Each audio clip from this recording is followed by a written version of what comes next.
But we're going to turn our attention from the national level and more into what's happening in the state of Illinois, because Illinois has its own set of problems, including Chicago apparently can't pay its bills, and neither can CPS.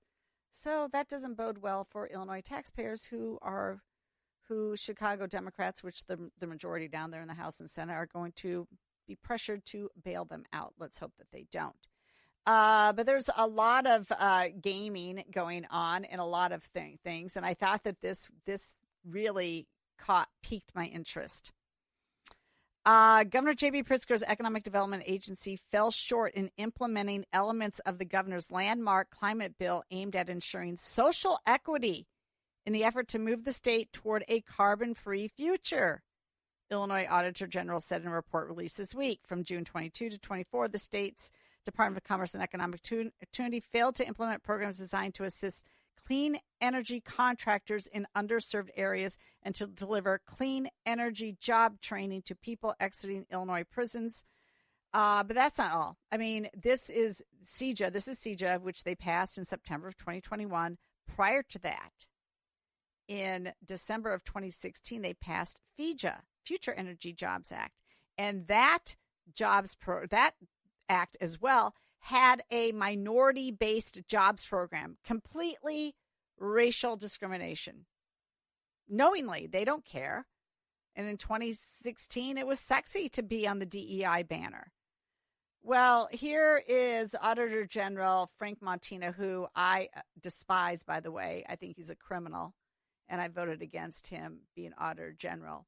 But here's what he said about Pritzker and his diversity hires not happening.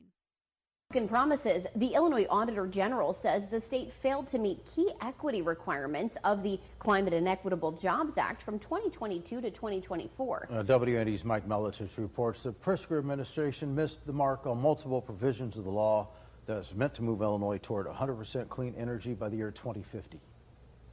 Everyone knew the Climate and Equitable Jobs Act was a historic step towards decarbonizing the state and creating clean energy jobs. But many people may be shocked to know that Illinois failed to deliver for marginalized communities they expected to benefit from the law. These were all goals that were laid out in the legislation itself and were funded. By 2023, there was about $30 million into these programs that were set for local grants for job opportunities and had goals to be tracked that weren't met. The Auditor General's office found that Illinois did not dedicate at least one-third of the Clean Jobs Workforce Network placements to applicants who live in areas impacted by economic or environmental hardship. DCEO failed to administer the Clean Energy Contractor Incubator Program for 13 community-based organizations across the state. A lot of the programs weren't put in place because either the rules of the program had not been passed or key positions had not been filled or areas selected. I believe Decatur was named as one of the selections, but has yet to receive funding. Auditors also say Illinois did. Well, here to discuss that and much, much more is my good friend Ted Dabrowski, president of WirePoints. Ted, thanks for joining me tonight. Hey, Jeannie, thanks for having me. So this story is just like so many other stories. Everything bill that they pass there is some sort of negotiation to buy off a particular coalition or a constituency, and usually it's racially motivated in some regards. You got to get the Black Caucus on this. We got to hand out jobs here and do something about those who are in prisons getting out, provide them jobs. Everything is a scam. Nothing is followed through. Nobody does the reporting until years afterwards. Yeah, and it's much bigger than that too, right? Because we're talking about energy. And we're seeing what kind of mess that's also creating, all the plans in CEJA, this so-called Climate and Equitable Jobs Act. There's so much more in there that sets all kinds of standards for getting to green energy that's creating spikes in energy costs and all that. So it's a mess across all kinds of the term equity and the finances of ordinary people who are seeing their energy bills spike. Yes. And so on the flip side, though, what he does like to do in terms of jobs is hand out really generous tax benefits to companies that should be able to make it on their own and make sure that taxpayers are providing those subsidies. So the latest one is this Boston battery startup that's moving to Fulton Market. And it says, I'm reading a Crain's article here, Boston-based tech startup Pure Lithium is moving to Fulton Market as it begins prototyping next-generation lithium batteries. The company will set up shop at Fulton Labs, which is best known for life science tenants such as Portal Innovations and the Chan Zuckerberg BioHub. So it's setting up at Fulton Labs. Now, they're being given a lot of money to do this. So they're going to invest $46 million, and they said they'll create 50 jobs within 4 years, and Illinois is going to give them $4.4 million. Did your company, did anybody else's company get whatever right. What is that amount per job? $88,000 per job. $88,000 per job. Yeah, that's phenomenal. Yeah. Yeah, this is, my colleague Mark Glennon wrote about this, and, this is what we've been doing, and Pritzker's done this for, trying to build up his, again, we're back to the same thing, the environment and the CEJA and all that. He's been doling out money. He's giving out to Goshen. He gave it out to the bus company in Joliet. He gave, he's tried to give it to Stellantis. He's trying to build this EV market, but I guess in a sense, bribing companies to come here, right? When you start giving $100,000 per job created, think about how much money you're taking away from ordinary companies who are trying to make their own businesses work. He's taking their money, taxing them, and then taking that money and giving it away to companies like this new one here, this Pure Lithium. Just and he's playing kingmaker with taxpayer money and trying to choose which businesses will win and which ones will lose. So, also, reading more into the Crain's article, if you read between the lines, this is a very experimental manufacturing that they're doing. Right. They've developed a way, apparently, to extract lithium metal from the groundwater or brines resulting from oil production, significantly improving the economics. Okay, there's a couple problems here. One, he doesn't want oil production. He wants us to get rid of oil, truthfully. But, oh, no, we're going to invest in a company, Pure Lithium, that uses the brines and the groundwater from the oil production to try and extract the lithium. Does that make sense? It's all part. It's all part of his big plan, and I think this is the part that so many people are tired of. Right? Is that there's a lot of top-down decision making being made by Governor Pritzker. It's been that way since he's been there. And look, this is not to pick on a company, right? Pure Lithium might be a good company and all that. It's just the fact that we have a governor who's going to decide who to give out money to. And again, taking it away from other companies who are struggling to make ends meet in Illinois. So, well, okay. One more point on this, because another thing caught my eye, and that's the fact that Fulton Labs it has the tenants of Portal Innovations and the Chan Zuckerberg BioHub. And I just wanted to get this in here because I was doing some additional Doge Illinois research, and I noticed that Chan Zuckerberg BioHub received a $25 million construction grant from DCEO. Now, what other companies have gotten these $25 million construction grants other than ones that are favored by J.B. Pritzker? He is playing the game of picking winners and losers, and he does it every single time there's an economic development action. He takes credit for it, but the truth is taxpayers funded it to even come here. Yeah, and I think he tries to play the game that we're doing so great in the electric world. But Lion, which is making the electric buses, I guess is bankrupt. It's they closed up shop from everything I've seen, unless they're trying to keep it going. You had the Stellantis never happen. Rivian, we've been giving tons of money to, and I like Rivian. I like their cars. I think they're cool. But they haven't done as well either, and so nobody knows really how this whole industry is going to play. But Pritzker gave over $500 million to Rivian. He's doling out lots of money, and again, this is taxpayer money. But he's trying to decide who should get that money. Yeah, no, and it's not right, especially for the other business folks who are trying to make it here and aren't in his favored industry, which is the green energy scam industry. Okay, Ted, if you don't mind, I'm going to hold you over. I want to take a short break, and Sure. Then I wanted to go through a little bit of what's going on in Chicago, and in particular go through this Chicago Tribune article that just says that Chicago's going nowhere if the federal money goes away. We'll be right back. This is The Real Story with Jeannie Ives.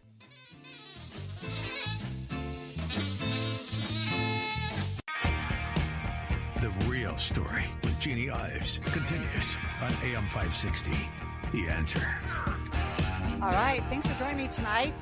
Hey, we still have on the line Ted Dabrowski, president of WirePoints, and I wanted to turn to some Chicago stuff more specifically because there's a lot of misinformation. And, of course, it's the Democrats saying that you're going to kill grandma again with this one big, beautiful bill that passed that is, literally looking at cutting some of the fat from some of the federal programs that go down the states. And so everybody is jumping on the bandwagon on the Democrat side and saying that it's going to harm people, that people are going to, die from this. That is their latest talking point. People are going to die. And, of course, what pops up today, Chicago Tribune article, Chicago's safety net hospitals face potential service cuts, layoffs after signing of big, beautiful tax bill. And I don't know why they call it the tax bill. What it did is it saved you, everybody, from taxes, from $4.5 trillion additional taxes. But they're calling it a tax bill just because they think it's a good talking point or a good headline. But this particular article says that Humboldt Park Health is expected to lose about $5 to $7 million annually once the changes go into effect, according to their CEO, Jose Sanchez. The hospital typically has an operating margin of about $1 million annually. Okay, $5 to $7 million they expect to lose because Trump is tightening down Medicaid handouts to the states. And Medicaid is a shared program. It's not Medicare, which is for the elderly. It's Medicaid, which is supposed to be for children and the disabled and single parents that have a child at home. Those are who it was built for. It was not built for the able-bodied. But yet this hospital is bemoaning the fact that they're going to lose an additional $5 to $7 million. Now, Ted, that just jumped out at me because I'm sure your head brain thinks the same way mine does and says $5 to $7 million is nothing to the state in a $55.2 billion budget, and they could easily backfill that need if indeed the need was real with money from the state, if that's what they wanted to prioritize, but they don't. Well, you're absolutely right. And I think this whole, it's tough because the federal government is trying to tighten their belt. Look, we got a couple $1 billion in deficits at the federal level. Mm-hmm. A couple trillion. We got $36 trillion in debt. We've got massive debts at the federal level. So the federal government should be getting more efficient, trying to get rid of the waste, fraud, and abuse. It should be trying to tighten its belt. And the problem is when it's trying to do that, it's exposing just what a mess Illinois and Chicago is, because, like you just said, if we had rainy day funds, if we had better run states and better run cities, we'd be able to handle crises or belt tightening. But we can't. We have the worst credit rating in the country as a state. Chicago has the worst credit rating as a city for all big cities. We got these billion-dollar deficits popping up everywhere in Chicago. And this is the problem, is that it's such a mess that the city can't handle some pain. And that's the real story. Now, of course, they're going to blame everybody else. They're going to blame Trump. They're going to blame the federal government. But the real story is that our finances are such a mess we can't handle a little adversity. Yeah, no, but we just told everybody in the previous segment that Rivian got $827 million in state tax credits. Goshen got $536 million. The Chan Zuckerberg Biohub got a $25 million grant for construction. Right. And they think they can't come up with $5 to $7 million if that is their priority. This is ridiculous. Right. This is insanity. Are they going to take care of Chinese companies, right? Like Goshen, which is a CCP tied company. Mm-hmm. Are they going to take care of that with $500 million, or do they want to take care, if it's true, of the poor, poor and disabled who are going to get cuts according to them? So it's a real priority. It's a real mess. No, it's a total mess. Also in the article, 330,000 Illinois residents, or nearly 11% of those now on Medicaid, are at risk of losing their health care coverage over the decade. Now, first of all, 330,000 Illinois residents, that would be about 25% of our total population at this point. So, no, I'm sorry. No, right. no, we have 12 million. I'm thinking wrong there. Okay, but we have 25% of our people are on Medicaid. Yes, we have so many people. We do have 25% of the people on Medicaid, right. and 11% of those are expected to lose Medicaid over the decade. But a lot of those are going to be your able-bodied. Yeah, they're single, able-bodied, yes. right? Yes. These are not people who are unhealthy, or these are not parents with kids. These are not elderly. These are, single, working-age people, able-bodied, and all they're being required to do is try to get some work, part-time schooling, and really, I've said this in other programs, right? The real embarrassment here is, why do we have so many people on Medicaid? Yes. If we had a thriving economy, we'd have fewer people on Medicaid, and it actually should be Governor Pritzker's goal, is to have fewer people on Medicaid, because that means our economy is thriving, people have more work, they have their own private insurance, and that's how it should be. But instead, this government that's running now, they wear it as a badge of honor to have more people on Medicaid, which is exactly backwards. Yeah, no doubt about it. I mean, the best solution is to get these folks into a job, and so that they don't need to be on Medicaid anymore. That's a full-time job. But okay, now let's just turn to Chicago a little bit more here. Look, talk about big bad bills down in the legislature, and I really can't fault them. They passed a parity pension program for Chicago's police and fire pension funds, which are already the worst funded in the nation. But this is going to cost Chicago dearly. The annual pension hike could be $60 million more in 2027. They already face over $2 billion in pension payments annually, and you know what? They got no favors done in Illinois from the legislature when they enhance the pensions for police and fire. Well, we're talking about, again, being broke, and what did the legislature and Governor Pritzker hasn't signed it yet. We've been pressuring him not to sign it, but they've boosted pensions for Chicago. And look, I can understand there's a lot of empathy for police and fire. And we want to protect police and fire. But what we've done is we've made that pension, their pensions, even more broke than it is, and even more at risk of collapsing. Right. So now it's going to go from 25% funded to 18% funded, which just means they hardly have any money. And that's one big problem. But you remember, by giving the police and fire this benefit of bigger pension sweeteners, everybody else is going to want it, at the state level and other Chicago funds. And so we're talking about hundreds of billions of dollars more. So this is, again, are we broke? Can we not take care of our poor, disabled?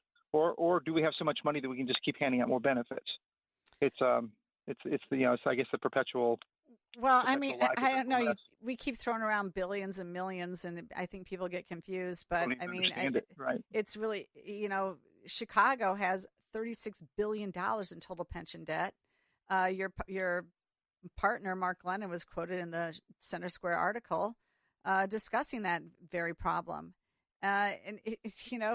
And that's just unbelievable. You can't do anything with $36 billion in debt. And I like to remind people that Chicago is in worse shape than Detroit was when Detroit declared bankruptcy 13 years ago.